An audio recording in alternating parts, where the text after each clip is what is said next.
మన ప్రభువును, రక్షకుడైన యేసు ప్రభువారి పేరిట శుభములు, వందనాలు. ఈరోజు మనం మాట్లాడుకోబోయే అంశం బైబిల్‌ని ఎలా చదవాలి? లేదా బైబిల్‌ని ఎలా ధ్యానించాలి?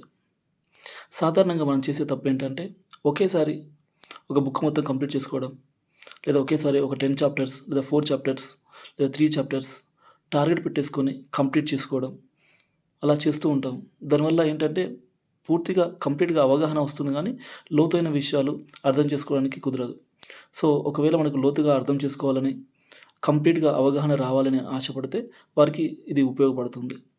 మొదటిగా బైబిల్ రాయబడిన పద్ధతి చూస్తున్నట్లయితే, వచనాల ప్రకారం సెగ్రిగేట్ చేసి రాయలేదు. పారాగ్రాఫ్స్‌గా రాశారు. దాని తర్వాత మన కన్వీనియన్స్ కోసమని మళ్ళీ వర్సెస్‌గా డివైడ్ చేశారు. సో, కాబట్టి మనం ఎప్పుడు బైబిల్ చదివినా, ఏ పోర్షన్ చదివినా లేదా ఏ బుక్ చదివినా ఫస్ట్ మనం చేయాల్సిందంటే ఒక పేరా తీసుకోవాలి. ఒక పేరా తీసుకొని ఆ పేరాని మల్టిపుల్ టైమ్స్ చదవాలి. ఒకేసారి కాకుండా మల్టిపుల్ టైమ్స్ చదవాలి. మల్టిపుల్ టైమ్స్ చదివిన తర్వాత మల్టిపుల్ లాంగ్వేజెస్‌లో చదవాలి. లేదా తెలుగులో ఒకసారి చదివినట్లయితే నెక్స్ట్ ఇంగ్లీష్‌లో లేదా ఇంకా వేరే లాంగ్వేజ్‌లో కుదిరితే లేదా మనకు వస్తే. లేకపోతే ఒకవేళ నాకు వేరే లాంగ్వేజ్ రాదు, ఒకే లాంగ్వేజ్ వస్తదనుకున్నప్పుడు వేరే ట్రాన్స్‌లేషన్స్ ఆ ఒకే లాంగ్వేజ్‌లో తెలుగులో కూడా చాలా ట్రాన్స్‌లేషన్స్ ఉన్నాయి. సో, ఆ డిఫరెంట్ ట్రాన్స్‌లేషన్ చదివినప్పుడు దాని గురించి కంప్లీట్ అవగాహన మనకొచ్చే అవకాశం ఉంటుంది. ఒకసారి మనం ఒక పారాగ్రాఫ్ చదివిన తర్వాత ఒక రోజుకి ఒక పారాగ్రాఫ్ ఒక 4 వర్సెసో లేదా 10 వర్సెసో ఉన్న ఏదో ఒక పారాగ్రాఫ్ తీసుకున్నట్లయితే కంప్లీట్‌గా ఒక 10 టైమ్స్ 20 టైమ్స్ ఇలా చదవడం వల్ల కంప్లీట్‌గా దాంట్లో ఉన్న విషయం మనకు అర్థమయ్యే అవకాశం ఉంటుంది. దాన్ని మెడిటేట్ చేసినప్పుడు ఎక్కువగా అర్థం చేసుకునే అవకాశం ఉంటుంది. దాని తర్వాత డిఫరెంట్ ట్రాన్స్‌లేషన్ చదివినప్పుడు ఏందంటే ఒక ట్రాన్స్‌లేషన్‌లో కొన్నిసార్లు క్లియర్‌గా అర్థం కావు. సో, ఇంకో ట్రాన్స్‌లేషన్‌కెళ్ళినప్పుడు క్లియర్‌గా అర్థమవుతుంటది. అదొకటి. చదివిన ఆ పారాగ్రాఫ్ నుంచి 5 ప్రశ్నలు మనం వేసుకున్నట్లయితే, ఆ 5 ప్రశ్నలకు సమాధానం చెప్పుకున్నట్లయితే ఎక్కువగా బైబిల్‌లో లేదా ఆ పారాగ్రాఫ్‌లో మనకి ఇవ్వబడిన ఇన్ఫర్మేషన్ ఏ ఉద్దేశ్యంతో రాయబడి ఉందో మనకు క్లియర్‌గా అర్థం చేసుకునే అవకాశం ఉంటుంది. మొదటి ప్రశ్న మనం వేసుకోవాల్సిందేంటంటే, దేవుని గురించి ఆ పారాగ్రాఫ్‌లో ఏమైనా ఉందా? దేవుని గురించి ఆ పారాగ్రాఫ్‌లో ఏమైనా ఉందా? ఉంటే దేవుని ఉనికిని గురించి ఉందా?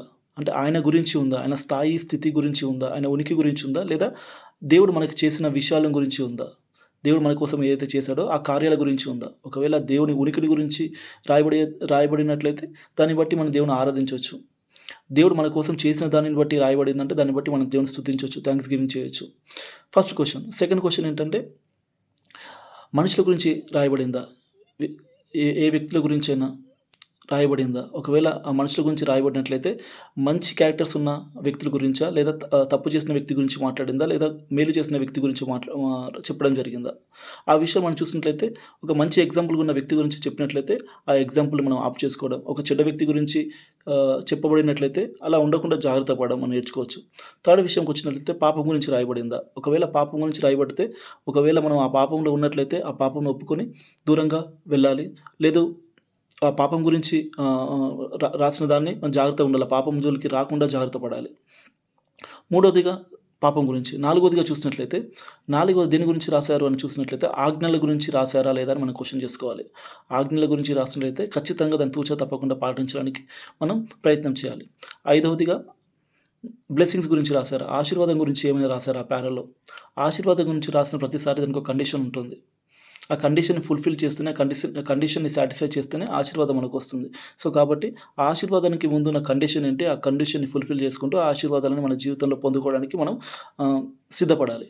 సో, ఈ 5 విషయాలు బైబిల్ చదివినప్పుడు ఈ 5 విషయాలు, ఈ 5 ప్రశ్నలు మనం చదివిన పారాగ్రాఫ్‌లో ఒక చిన్న పారాగ్రాఫ్ గాని అలాంటివి చేసినట్లయితే 5 ప్రశ్నలకు సమాధానం మనం రాసుకున్నట్లయితే కంప్లీట్‌గా ఆ పారాలో ఉన్న ఉద్దేశ్యం రచయిత యొక్క ఉద్దేశ్యం కంప్లీట్‌గా మనకు అవగాహన చేసుకునే అవకాశం ఉంటుంది. లోతుగా మనం ధ్యానించినప్పుడు ఈ విషయాలన్నీ మనం నేర్చుకునే అవకాశం ఉంటుంది. తద్వారా ఏంటంటే బైబిల్ మీద అవగాహన పెంచుకోవచ్చు. సో, ఒక పారాగ్రాఫ్ చదివిన తర్వాత ఈ విషయాలన్నీ మనకు వచ్చిన తర్వాత, ఈ విషయాలకు సమాధానం వచ్చిన తర్వాత నెక్స్ట్ పారాగ్రాఫ్‌కెళ్తే ఇంకా క్లియర్‌గా ఉంటుంది. అలా కాకుండా ఒక టార్గెట్ పెట్టుకొని ముందుకెళ్తున్నప్పుడు ఏదనంటే ఒకరోజు 4 చాప్టర్స్ చదివిన తర్వాత సెకండ్ డే నెక్స్ట్ 4 చాప్టర్స్ చదివిన తర్వాత థర్డ్ డేకొచ్చేసరికి ఫస్ట్ డే చదివిన 4 చాప్టర్స్‌లో ఏముంది? లోతుగా విషయాలు తెలియదు. మీద మనకు అవగాహన చేసుకునే అవకాశం ఉంటుంది. ఓవరాల్‌గా ఇన్ఫర్మేషన్ మనకు తెలుస్తుంది గానీ, లోతైన విషయాలు చాలా విషయాలు స్కిప్ చేసే అవకాశం ఉంటుంది. సో, అలా కాకుండా బైబిల్ చదివేటప్పుడు ఖచ్చితంగా ఈ చిన్న చిన్న పోర్షన్స్ తీసుకొని, ఆ చిన్న పోర్షన్స్‌లో కంప్లీట్‌గా అవగాహన చేసుకుంటూ, మల్టిపుల్ టైమ్స్ చదువుకుంటూ, మల్టిపుల్ ట్రాన్స్‌లేషన్ చదివినప్పుడు, దాని తర్వాత ఈ 5 క్వెషన్‌లు ఏసుకున్నట్లయితే ఖచ్చితంగా సంపూర్ణంగా దేవుని యొక్క ఉద్దేశాన్ని, రచయిత యొక్క ఉద్దేశాన్ని అవగాహన చేసుకునే అవకాశం ఉంటుంది. తద్వారా మనం మేలు పొందుకునే అవకాశం ఉంటుంది. సో, ఇలా చేయడం ద్వారా బైబిల్ మీద కంప్లీట్‌గా అవగాహన పెంచుకునే అవకాశం ఉంటుంది. సో, కాబట్టి ఒకవేళ మీకు నచ్చినట్లయితే సో, మీరు కూడా ఫాలో అయ్యి దేవుని గురించి లోతైన విషయాలు తెలుసుకోవాలని కోరుకుంటున్నాను. Thank you.